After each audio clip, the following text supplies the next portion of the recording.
كلنا شفنا الفيديو بتاع البينجوين. انا معرفش انا وقفت اتفرجت على الفيديو ليه. يعني هو بينجوين بيتمشى، مفيش اكشن، مفيش دراما، مفيش اي حاجة، بس I felt something وانا بتفرج عليه. والاحساس اللي انا حسيته ده معظمنا حسه. ففي الفيديو دوت انا هقولك احنا ليه حسينا الاحساس ده. السلام عليكم، انا عبد الرحمن حلمي وانا بحاول ابقى better person في كل الاسبكتس بتاعت الحياة.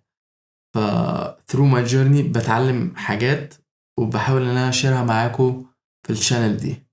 خلينا ننط ونشوف الفيديو بتاع البينجوين.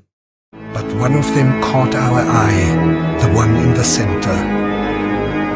He would neither go towards the feeding grounds at the edge of the ice, nor... بينجوين صغير واقف قدام mountains ضخمة قوي.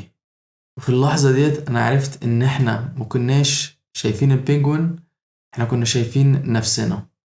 فانا حاسس ان اللحظة دي تريجر ايموشن معين، اللي هو الماونتنز كانت مثابة الدريم اللي احنا نفسنا فيه او الجول اللي احنا نفسنا فيه، واحنا البينجوين الصغير.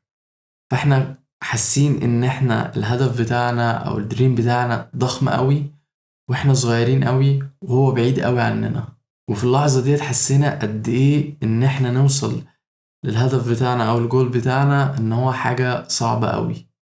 البينجوين كان ماشي بالراحة، ولا كان بيجري، ولا كان في بانيك، ولا كان في اكشن، ولا كان في اي حاجة. هو ماشي خطوات ثابتة.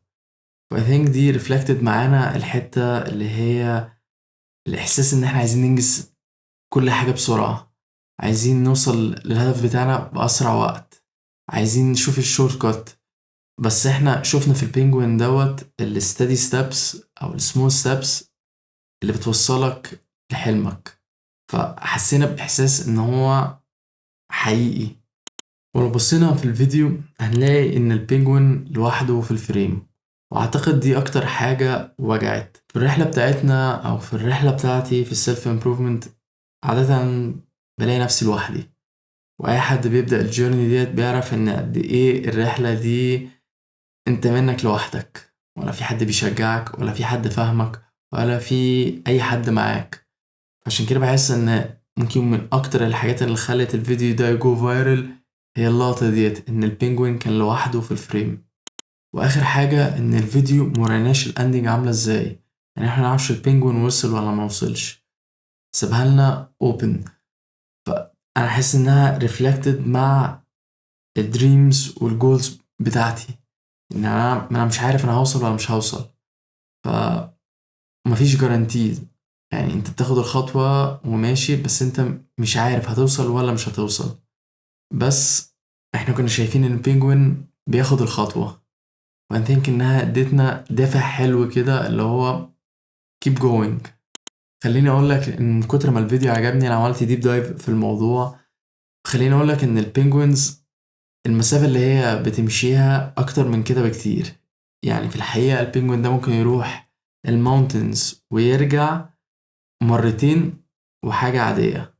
فزي ما أنا عملت ديب سيرش دوت، اعمل ديب سيرش مع نفسك مع حالك، وإن شاء الله زي ما البينجوين يقدر يروح المشوار دوت انت تقدر تروح للجول بتاعك، تقدر تحقق الدريمز اللي انت نفسك فيها as long as ان انت بتاخد الخطوة.